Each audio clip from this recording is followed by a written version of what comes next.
Welcome to Wisconsin Literacy's Winter Conference. Wisconsin Literacy is a nonprofit statewide coalition of 70 literacy agencies. We strengthen literacy through professional development opportunities, personalized consultations, health literacy, workforce connections, networking, and advocacy. I'm Marcia Connick. Good morning. Welcome to Digital Resilience, a framework for reducing tutor and student tech anxiety. It's sponsored by Wisconsin Literacy, and we are so glad that you're here with us this morning because leading this session is, I guess, the newest member of our team, Jamie. Jamie, would you like to introduce yourself? Tell us a little bit about what you're doing and today's session. Good morning. Thank you, Marcia. My name is Jamie Cobes. I am, yes, very new to Wisconsin Literacy. Before I came to Wisconsin Literacy, I was a public high school teacher. I taught English, French, and reading for the last 15 years. But now I have the honor of being the Tutor Training and Digital Literacy Project Manager at Wisconsin Literacy. I also have the honor of closing out our winter conference with my session. And if you've been with us this week, you know that I have some tough acts to follow, but it's a Friday. Happy Friday, everyone. And I'm going to try and capitalize on our Friday energy and really ask you at strategic points during this presentation to interact with me. So let's get started. Digital resilience. We talk a lot about financial barriers and physical barriers to digital skill building, and with good reason, right? We need access, we need it to be affordable. But even if we solved those problems today, I think we would still see a lot of reluctance to adoption or digital skill building.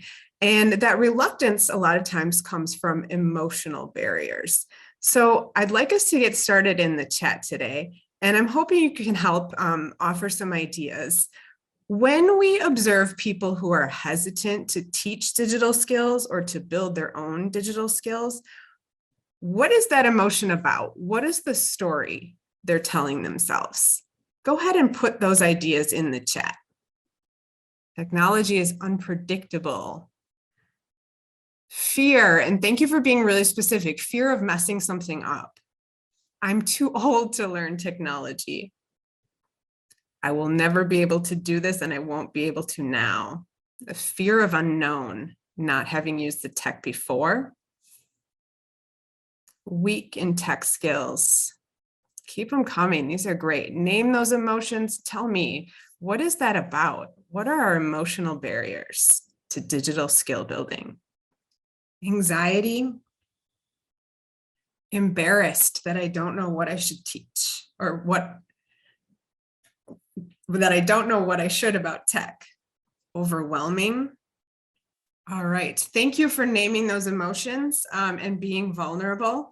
I'm going to perhaps raise some emotional barriers right away this morning. I'm going to ask us to participate in a group annotation of the next slide. And so what that means is we're all going to mark up or write on the slide. And to do that, I'm going to enable annotations, and you will need to enable it for yourselves as well. So if you're on a computer, a laptop or a desktop, and you should see at the top of your screen, maybe the bottom, a notice that says you are viewing Jamie Cobes' screen. And then to the right of that, you probably have a view options drop-down menu. If you click on that, one of your choices will be annotate. Go ahead and click on annotate. And then you get a menu box or a menu bar with lots of different options of how to annotate or to draw on the screen. I'm going to suggest that you choose either draw or stamp. Stamp will give you some shapes that you can use to stamp onto the screen. If you are on a phone, like a mobile device, a smartphone or a tablet, you probably won't get this drop-down menu. You'll probably just see like a pencil icon. However, If you are driving and listening to this presentation, don't try to annotate it all, okay? Just sit back and relax and listen. But everyone else, see if you can locate. All right, I'm getting some feedback here. We are annotating the screen. Thank you. As we're waiting for everybody to figure out annotations, you could also click on the format in your menu bar, and that will change the color of your annotations, and it can change the size as well. I want to let you know that if you've chosen an arrow for your stamp, you will not remain anonymous. I think it probably puts your name in the arrow. Not always, but sometimes it does this. So if you'd like to remain anonymous, go ahead and choose a different shape other than the arrow. Okay, I'm going to advance the screen. First, I'm going to clear everybody's annotations. So don't worry, they're disappearing, but we'll get them back in just a minute. All right, so here we are on this new screen. Let's make sure those annotations work again. Everybody take a deep collective breath and then go ahead and put your stamp or your mark somewhere on this screen. Beautiful, it works. Nice job. All right, so what I'm going to do on this screen, you can see, hopefully you can see that there's a yes and there's a no and there's a line between them. I'm going to give us this, yes. You're not seeing the chat, but there's at least 3 of us or 4 of us that do not have annotate as an option when we do view options. Okay, thank you very much. And I'm sorry if that has frustrated you. You already can't participate in this part, but if that is an option, or sorry, not an option for you, please just to sit back and watch this screen and watch this activity, and then just think about where you would put your stamp with the prompts that I'm going to give you. Again, I apologize if this is not working for you today. I'm going to give you a series of I can statements to think about to assess your digital skills. And for some statements, you'll be able to just put your mark right on the yes, like it will be a definite yes. Some of them will be a definite no. And some of your marks might end up on this line somewhere. So for example, if I said, I can join a Zoom meeting, you're all here today, so it's some kind of yes. But if you needed help from somebody in your home or a coworker to join Zoom, or if you couldn't figure out your sound, it might be somewhere in the middle and not a definite yes. Okay, so I'm going to clear all of the marks that we have right now. And then we will get started with the first prompt. So the first prompt is, I can create a strong password for logging into websites. Go ahead and put your mark.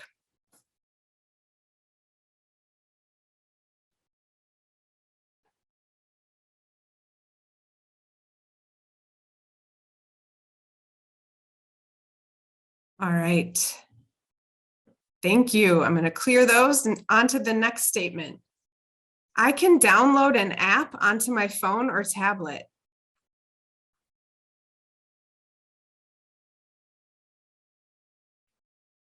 All right, people feeling confident about that skill.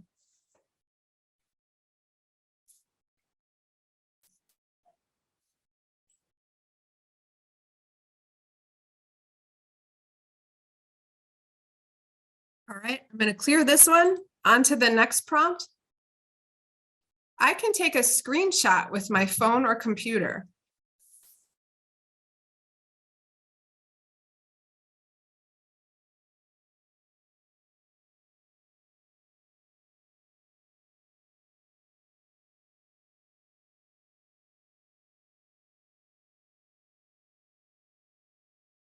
Wonderful, thank you. Next one.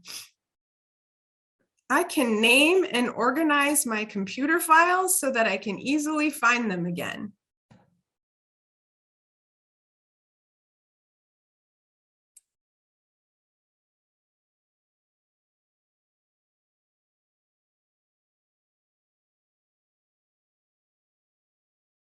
A little more variety in that skill.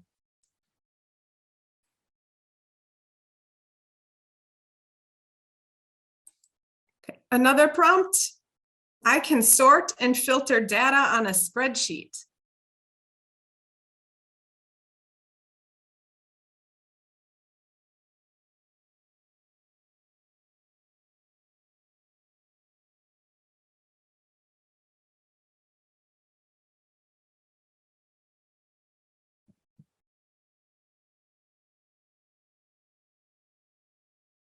All right, and one last one.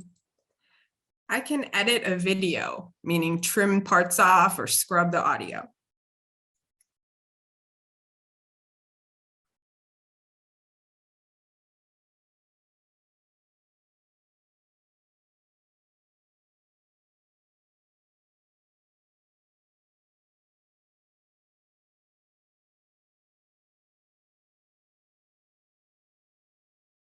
All right, thank you so much for playing along with that. Here's the takeaway from that activity. I wanted us to be able to self-assess our digital skills, but also to see that digital skill building is a continuum. Sometimes when we use the term digital literacy, it implies that there's a destination and a false binary. Either you are literate or not literate. But we are always learning because technology is always evolving. And we will all have opportunities in our lives to be both tutors and students of digital technology. So the goal of the presentation today is to shine a light on that mindset so that it helps to lower our emotional barriers.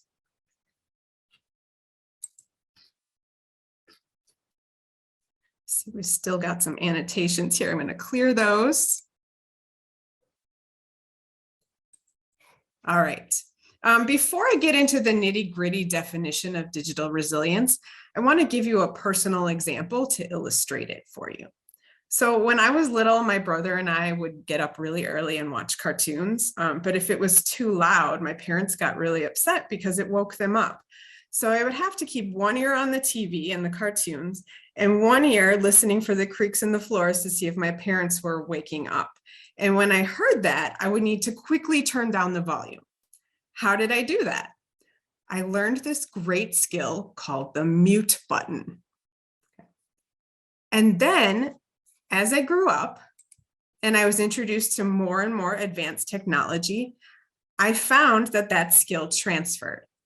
On the left is a phone that I got in one of my first classrooms. A lot of buttons, didn't know what to do with them, but I knew that that red button was a mute button.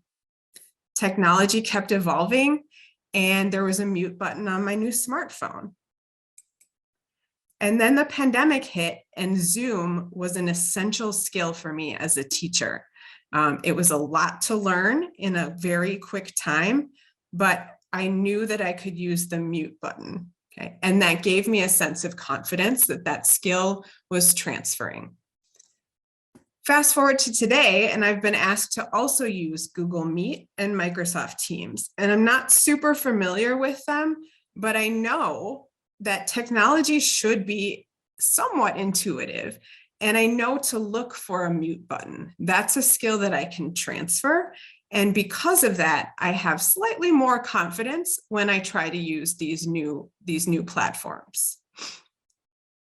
This is what it means to be digitally resilient. We are not teaching programs or apps. We are teaching attitudes and skills that can transfer.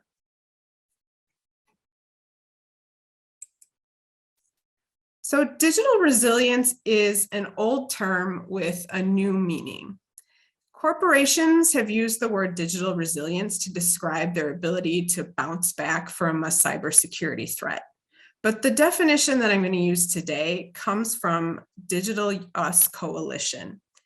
And digital resilience is a meta skill, I'll call it that, meaning it's a set of skills or characteristics that lead to other skills. To be digitally resilient means that you have all of these character traits, okay? That you approach technology with patience, with confidence that you're not going to break anything, with curiosity, with flexibility and adaptability for those moments when technology doesn't work or it has changed and updated since yesterday, with an attitude of problem solving and self-efficacy, meaning you believe you believe you have what it takes to succeed. And then finally, a sense of empowerment. I see a lot of parallels between digital resilience and the concept of growth mindset and fixed mindset coined by the psychologist Carol Dweck. When I was young, fixed mindset me just believed I am not good at math. And that belief was reinforced in school because math was all about getting the right answers and getting them quickly. So you'll see my emojis on the left. Like, I learned to be very nervous, very anxious, and very frustrated quickly by math. Growth mindset, though, says it's not about how many answers you know. It's how you behave when you don't know. So those emojis on the right, if I approach math with more curiosity, with a problem-solving mindset, that is also a growth mindset. I can just as easily change this. Oops. If I use the right arrow button, I can just as easily change the words in this quote to digital resilience. Digital resilience is not about how many answers, how many apps, how many programs you know. It's how you behave when you don't know.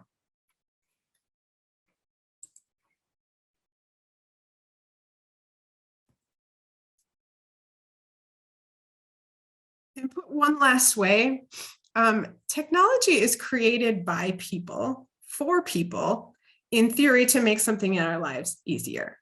So as hard as it is to break the habit, we need to stop saying, technology hates me. I'm just not a techie person. Everyone is a tech person. We need to change the narrative. I'm going to pause just a minute. Cassie, do you see any questions that I need to address in the chat? Nothing in the chat right now. Great, thank you. So we in adult education are perfectly poised to build digital resilience among our staff and our volunteers and our learners. So I want to share with you 5 strategies, 5 ideas for building digital resilience. They are not in any particular order, but I will say that this first strategy sort of sets the stage for all the rest. It's the most important. So to build digital resilience, you need to be captain of the seas. And I mean the letter C. So you need to approach technology with confidence and a calm, curious, and collaborative attitude. Because technology is constantly evolving, we have to let go of this idea of teacher as expert. Maybe when we're teaching for the GED, we're teaching math, or we're teaching English language learners, we can be the expert in those subject areas. But with technology, we really want to approach it as a co-learner. Okay. This can be incredibly liberating and anxiety reducing to be able to stand alongside somebody and say, I don't know all the answers.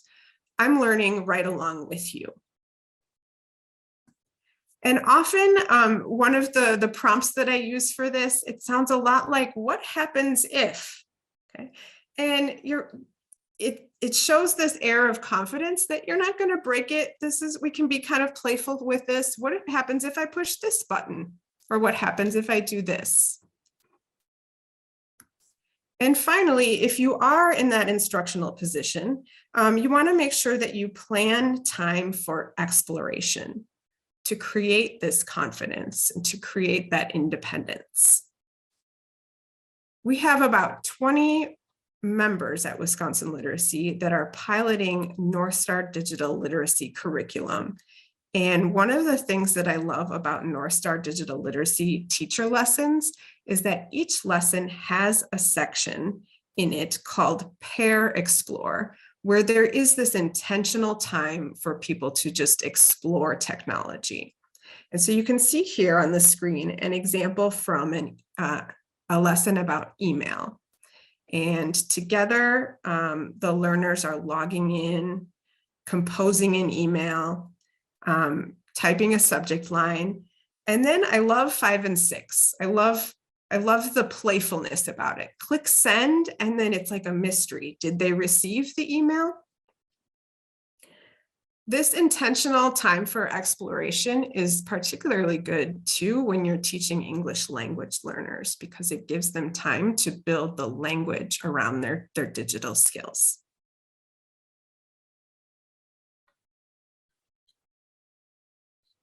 The second strategy that goes hand in hand with modeling calm, confident collaboration is to make sure that digital learning is hands-on.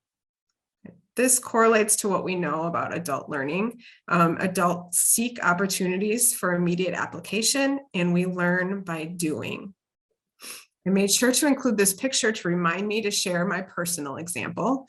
I went to a new teacher orientation, and I was given a piece of paper with 14 steps on how to scan a document in our photocopiers. And the person that was training me considered me trained. I knew how to use a photocopier and I knew how to scan a document because I had received that list of 14 steps. I did not, you can imagine, I did not learn how. I wasn't feeling very confident. So the moment I found myself in front of that photocopier with this deer in the headlights look, I had a colleague that said, "Oh, I'll show you." And he pushed all the buttons, did the 14 steps, and scanned my document. Did I learn how to scan a document then? I did not. And in fact, what it created was this dependency. I was now dependent on my coworker to help me scan a document. So we need to make sure after we model that we give our learners immediate opportunities to put their hands on the technical or the technical devices. The third strategy. We know from adult learning theory that it's important to teach skills in context, but to build digital resilience, we also want to teach them across contexts. A lot of my understanding and research about digital resilience comes from this DRAW project. DRAW stands for Digital Resilience in the American Workforce, and it was a project funded by the U.S. Department of Education's Office of Career and Technical Education. They ended up interviewing a lot of adult educators and found a common theme. We need content, instructional content, that not only teaches the how of the skills, but also the why and the when of the skill. So if you're lacking lessons that do this, you are not alone. We need to intentionally think through how to teach the why and the when of the skill. For example, my mute skill. Why would somebody use mute rather than just pushing down on the volume button? Okay, they both get us to the same place, but mute's going to get us there faster. Another example is email and texting. They both are written messages, but do we stop to intentionally teach our learners when and why you would send an email versus a text? I'll give you another example. I've got 2 icons on the screen right now. Can you, anybody tell me in the chat, what does the icon on the left mean?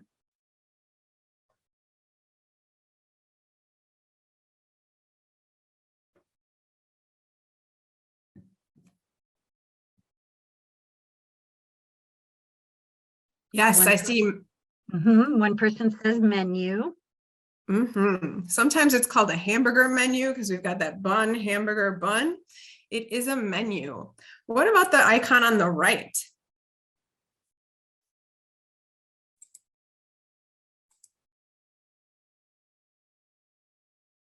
Yes, it means more. It should give you more options when you click on it.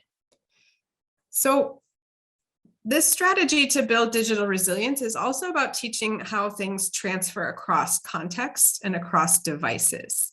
Can you share in the chat too? Where can I find this menu, this hamburger menu, or these 3 dots that mean more? What context can I find these in?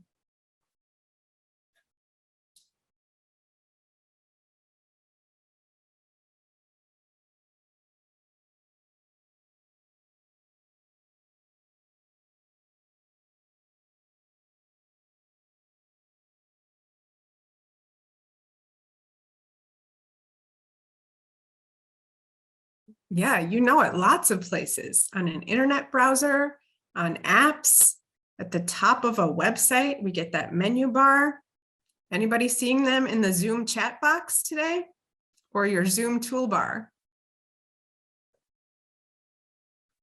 So it's a really powerful thing to be able to teach people what these icons mean and then show them how they transfer. And that's going to build that adaptability that's part of digital resilience, that confidence and that sense of empowerment. I know what that means. I can use it here. I see it again here. I can use that. A final example of this transfer across contexts and devices is when my colleagues at Wisconsin Health Literacy teach community members to use health portals. We can't teach a specific health portal. For example, my health provider uses MyChart, but that is not universal. There are different kinds of health portals. So instead of teaching one specific health portal, Wisconsin Health Literacy identifies the features and the functions that are common across health portals and teaches those instead.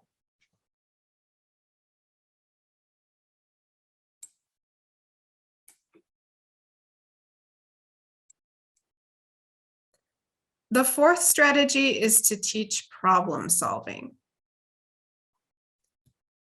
So I'm curious, what are your problem solving strategies? In the face of technology that you don't know or isn't working like it should, what do you do?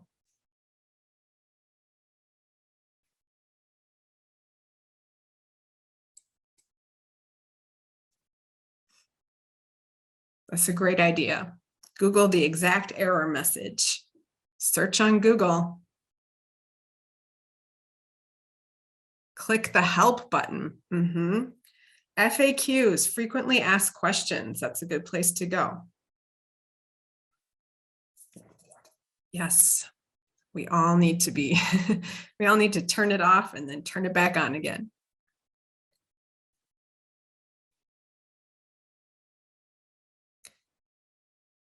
So the point here is we have problem solving strategies ourselves, and we can intentionally teach those to our learners.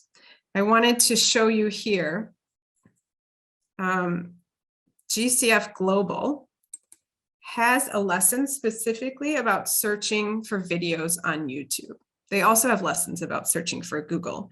YouTube didn't come up in our chat, but it is a way to problem solve. So you could use this lesson with learners. It's all about searching for videos on YouTube and how to use filters and related videos.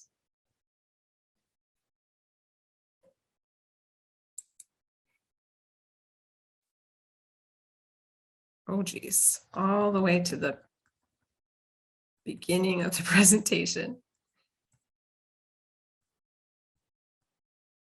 A good Here we are. example of resilience, Jamie. Yes, and calm, collected. Whew. We're back. So brainstorm along with me. When we teach digital skills, we also want to teach or predict what problems we'll run into and teach those problem solving strategies. So in the chat one more time, if I'm teaching somebody how to create a password, what's a problem that they might run into that I can anticipate and then teach a problem solving strategy for?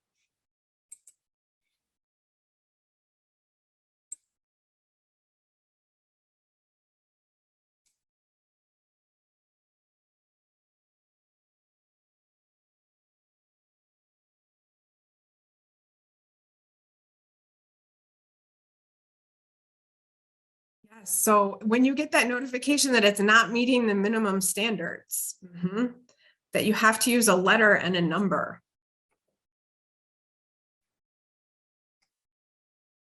How to remember it later. Yes. What happens when you forget that password? All right, next digital skill. If I'm teaching somebody how to name and save files, what's a problem they might run into that I can anticipate and teach a problem-solving strategy for? Where did that file go once I saved it? What's my organizational system?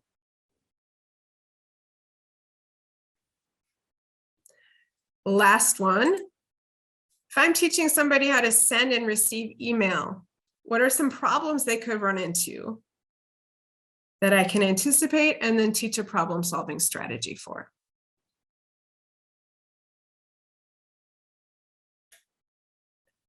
Yes, invalid emails, incorrect email addresses, how to recognize spam or phishing, when to open an attachment. Yeah. When and what does BCC mean, or CC, and when do I use those? And the dreaded reply all. When do I use reply and when do I use reply all?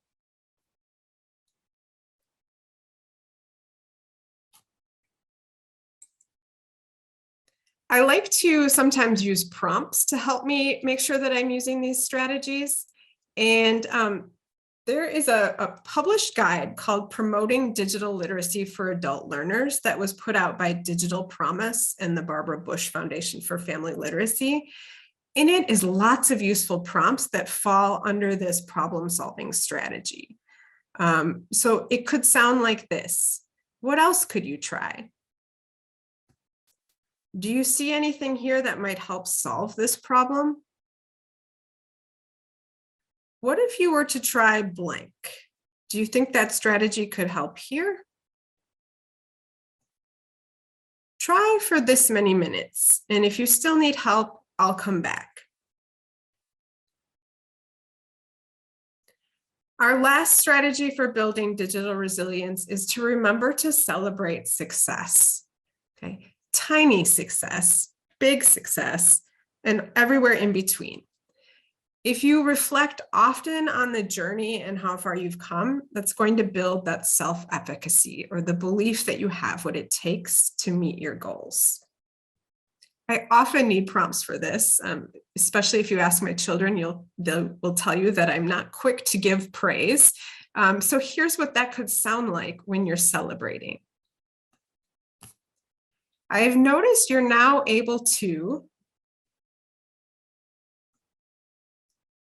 remember when you couldn't, and now you can. I've noticed that when you got stuck, you tried another way. That's a great digital learning strategy. Can you explain to me what you did to overcome that challenge?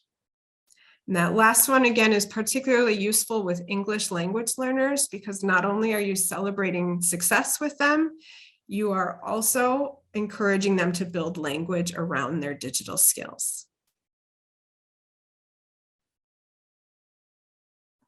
Excuse me, Jamie, could you put the title in the chat of the document you just mentioned at some point? You don't have to do it right now. Sure. And Cassie, I also at the end of these slides have a resource slide with the resources that I've been mentioning and links to them. So I hope that will suffice for now, and I will be sharing slides with participants. Okay, wonderful. Thank you. I'm going to pause right now, stop sharing because, well, actually, yeah, I'm going to stop sharing because I need to make Anna the host again. That's the first thing I need to do.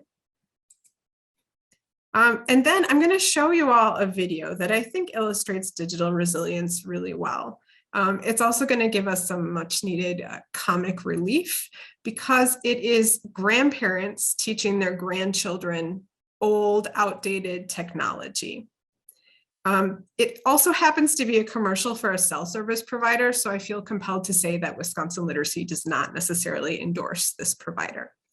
But watch this, this video and see if you can recognize some of these strategies for building digital resilience.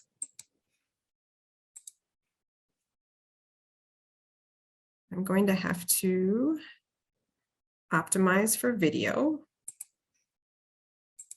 And you may have to turn up your sound on your device.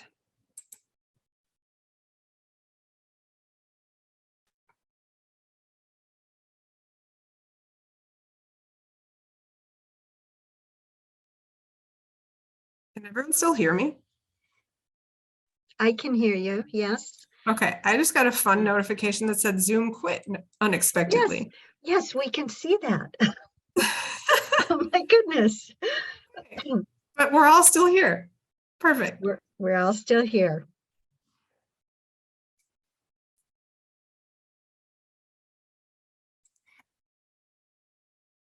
I don't even know how to tell time. I'm so happy to see this. I can't tell you. And we can hear it now.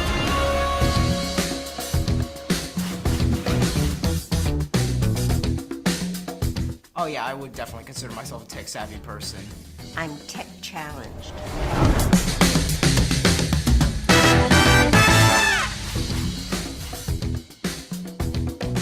I've never seen You've one never of seen these. this in your life. I'm guessing I have to plug it in. It looks smaller than I thought it was gonna be. I had one just like this. Oh good, then you can figure it out. I can, sure. This thing feels like rubber. Actually, it's vinyl. No, no, no. You have to turn it on. I did it. Yep. A technology genius. I'm a genius.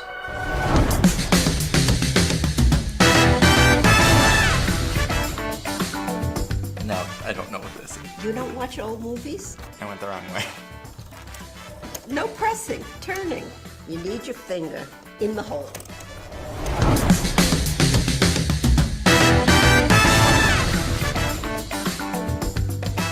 I had an alarm clock very similar to that. I think this one might be yours. That's mine. I mean, I have no idea how to do this. I don't understand. The time is still set to 1960, I think, with this thing.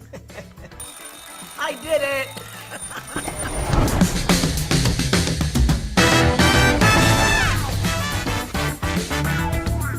It's like a stereo player, I think. Yeah. I can't figure out how you open this thing. That's not the power. Attractions. Nope. Ah, there we go. Good job. Good job. Here, try this. Rather not. Tell you the truth. This does everything that all those things do. Say, Siri, set an alarm. Siri? Who's that? Okay, and And then then you you, find where the little phone is. how come I don't see a little phone? I see a camera. Do you need a code to make a phone call?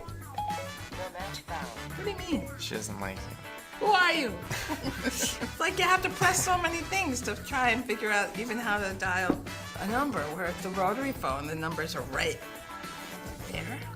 I'm very grateful that I never have to use any of those things. I know the feeling. Add that to not getting eggplant.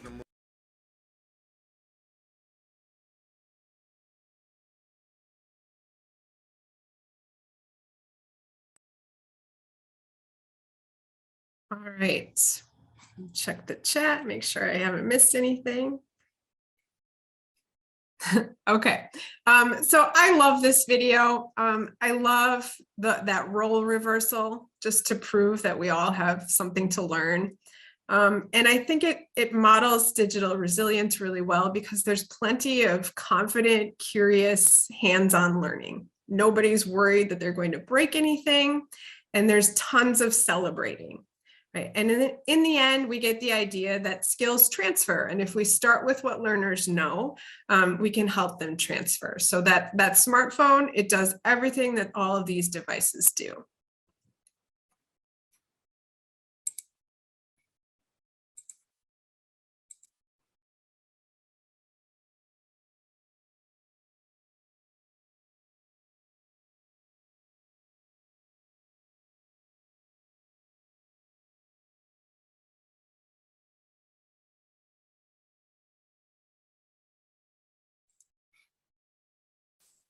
I really don't know what's happening with Zoom right now. Everyone can hear me? We can hear you. Okay, thank you. So I want to pause right here. I am going to show you another video. And when we watch the next video, I'm going to give you the opportunity to see where these 5 strategies are. But before we watch that video, I want to give you some time to make sure that you have the strategies written down in front of you. So if you've got a piece of paper and a pen, go ahead and grab that and jot down these 5 strategies. If you're feeling particularly confident about your digital skills, you could snap a photo of it with your phone, but just do something so that you have these 5 strategies in front of you as you watch the next video. Looks good, Marcia? It does. All right, thank you.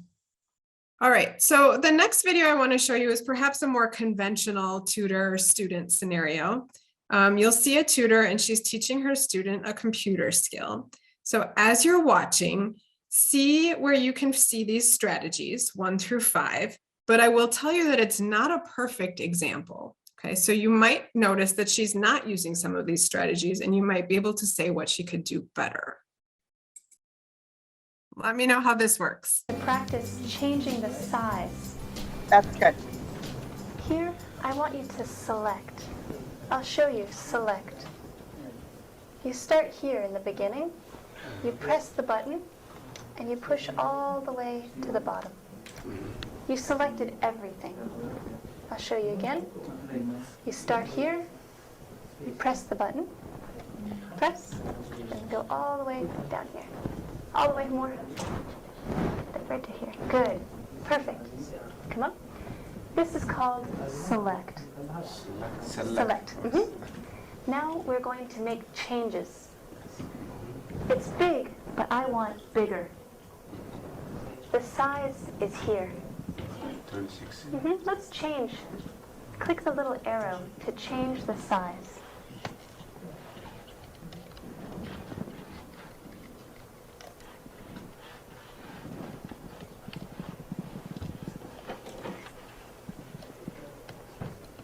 Good. Don't click until you're there. And come here, the little arrow. Okay. No, that's the arrow. That, yes. Click. Click 1 time. Good. You see, these are all your choices. Let's try 48. Good. You see, now it's very big. If you make a change and you don't like it, Again here. again, try 36. So, it's very small. It's very small. Okay. 22. That's good. I want to show you also, if you don't like something, you make a change. You don't like it. You can go back. Do you see the blue arrow? To go back. This blue arrow. Good. Good. See, it goes back. Again, back. Good. Again, back. It's going back, taking away the change. Now, maybe you make a mistake. For example, oh no, it's no good. Go back. See, no problem. Go back again.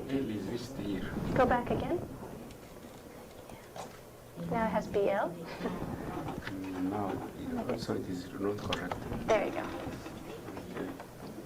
Now, I want you to again select everything. Do you remember select? Okay. You have to start here in the beginning. Don't click, come here first. Good. And press, press, press all the way to the bottom. No? Okay. Let's try again. Start here. Perfect. Now, if you make a mistake, for example, oh no, no problem. Go back. Excellent. Now, we're going to practice selecting only this name. Select only here. Click something, click, click, and then start in the beginning, and select only here. Very good. Perfect. When you're finished, click here to watch. All right, so hopefully you were able to identify some of those strategies that she was using to build digital resilience. Because we're a rather large group, I'm going to ask, Anna's going to help me put us into some breakout rooms. So just some smaller sized groups where we can have a chance to talk about our observations from this video, or really anything that you're thinking currently about digital resilience. We'll spend about 10 minutes in those breakout rooms, and then we'll come back as a whole group to wrap this up. Okay. Do you want me to go ahead? We're all set. I think, yes, let's do it. Oh, that happened all of a sudden. We're back. Hope it We wasn't are. too abrupt. It was. Welcome back, everyone. Thank you for participating in those breakout rooms. I'm going to ask my colleagues who facilitated those breakout rooms to just report out if there were any burning questions or any nuggets of wisdom that you heard.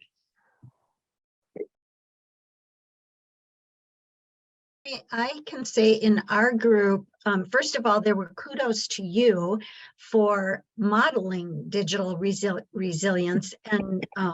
And I know we are joking about it, but it is true. That's exactly what happens when folks are working with it. And also in our group, they're excited to share the strategies that you put together. They can see very much how those will be useful in the work that they're doing. So that came out of our group. Great, thank you, Cassie. Thanks to Cassie's group. Yeah, oh, I'm sorry, go ahead. In our group, we talked about how we're resilient in other aspects of our lives, and to remember that and apply that to digital context, to say, to remember how strong we are in other ways, and that we can apply that to this. Yeah. Okay, and you can see Betsy, who was our scribe, was going to include some of our notes in the chat, but we did get to the bottom and talked about how we can apply these same principles in our own lives or in our own teaching. And one of the moms said, well, I do it with my kids and I need to do it more. So I thought that was a great observation as well. Yeah, I know the title of this presentation was about tutor and student tech anxiety, but these are great strategies, like your group was saying, for all places, like your office culture, your home life. Thank you for that, Marcia.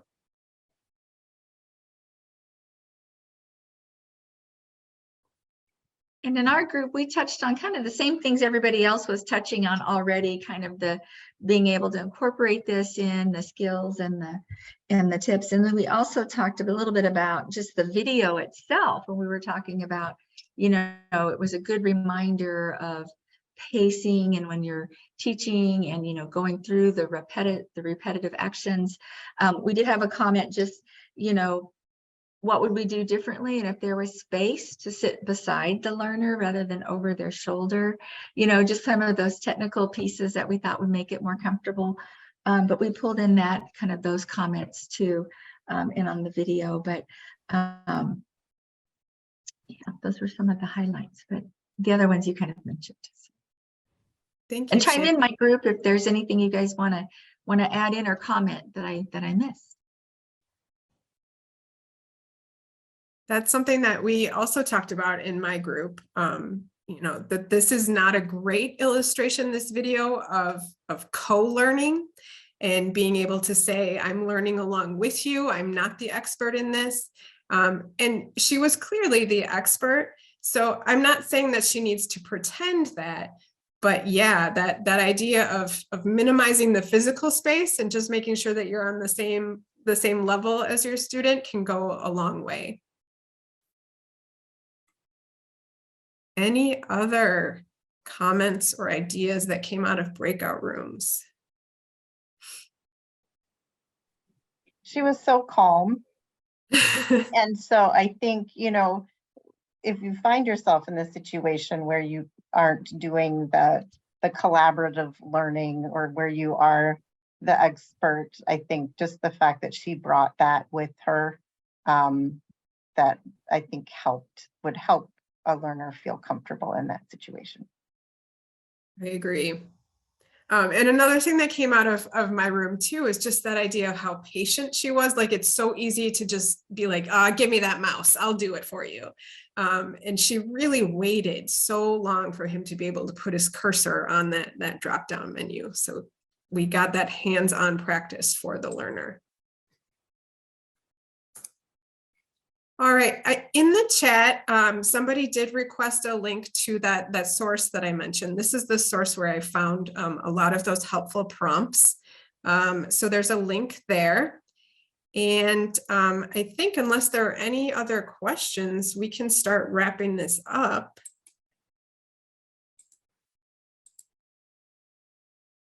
Like I said, I will share the slides too with participants. So these are the other two resources that I mentioned. And then we'll go to this last slide.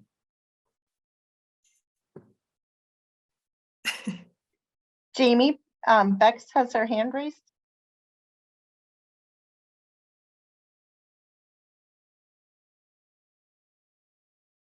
I don't know if Jamie froze. Bex, do you want to go ahead and unmute yourself? Sure, thank you.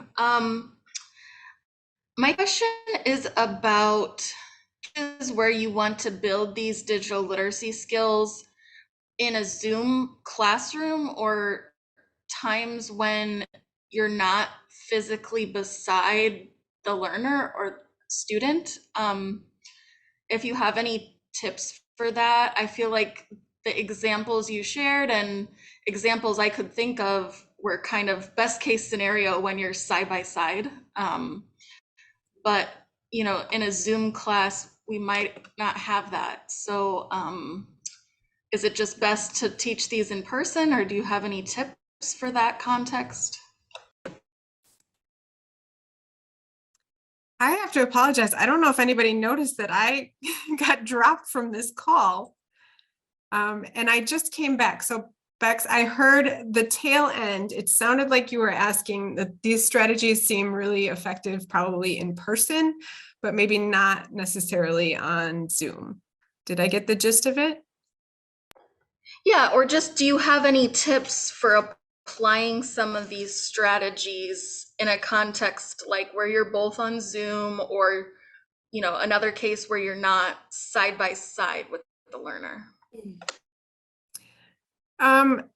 I think, yeah, it's inevitably different and more challenging. So I think when you are in that case, you want to start with definitely modeling the calm, cool, collected, and start too with the problem solving strategies. So here's what we're going to do if you can't hear me. Here's what we're going to do if we get kicked off of this Zoom call.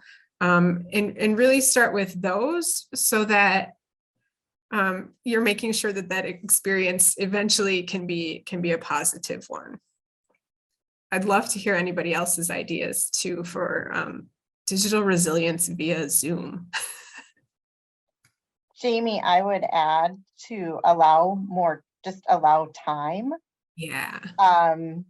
So I know Jamie and I have had some experiences together in teaching technical or digital skills, and that it just, and to just plan for the unexpected too. And so to know that it might, you might need some time to look at different, the different options or what could go wrong, as Jamie mentioned earlier in the presentation, and anticipating that. One thing I like to do is connect with my phone as well. So that I'm seeing, so anticipating what different modes or what different, I can't think of the word, what apparatus, what someone might be using to connect. If they're using a tablet or a computer or a phone, it might look differently. Now, I don't have everything with me. Like, I don't have an iPhone, I don't have an iPad, so I can't see what they're seeing, but to do my best to understand what different technology they might be using and anticipating what that might look like, or where, like Jamie did with, if you're on your phone, you're going to see the little 10 in the corner. It's not going to be in a menu like this. Yeah, thank you. Marie, you have your hand raised. I was going to put out one strategy that Bex has used when helping me getting when I'm stuck, particularly with Zoom, and we were both on screens. She would say, "Tell me what you see. What are you looking at on your screen?" So we could be on the same page. That was always just really helpful. I love that. Thanks, Bex. I'm seeing in the chat that taking screenshots has helped me communicate. That's a great idea as well. So, being able to anticipate what are they going to see and can I take a screenshot and show that?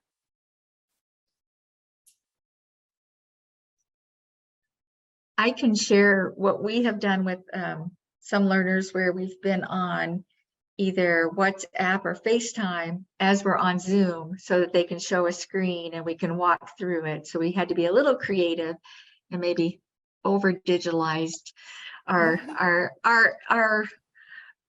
meeting, but that was another thing that we did, just like pull it up, show me the screen, so we were trying to work around as best as we could because they were comfortable with that particular app. So we kind of walked our way through that one.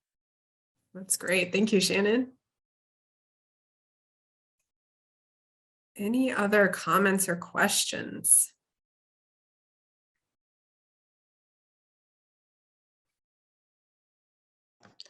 I just wanted to share, in case some people don't know, there's a newer Zoom feature that you can turn on or off, where when you share your screen, it actually shares the Zoom application window.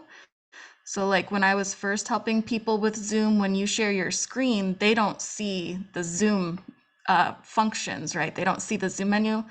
Well, there's now a setting you can turn on so that when you share your screen, they see Zoom. I can put a link to how to set that up in the chat if you're interested. I would be super interested in that. Thanks. That's the thing I've been looking for. Thank you, Bex. I have a request to see those prompts again for problem solving strategies. So I'm going to put that slide on. No, I'm not. Sorry, my presentation is gone, but I will send it out to everyone. I promise. Oh my goodness. Okay, Marcia, I'm going to hand it over to you to wrap this up. I want to thank everyone.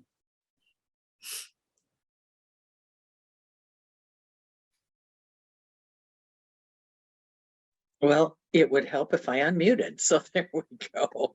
Well, we want to thank all of you for joining us today for Digital Resilience, a framework for reducing tutor and student tech anxiety, brought to you by Wisconsin Literacy. And you saw it all today.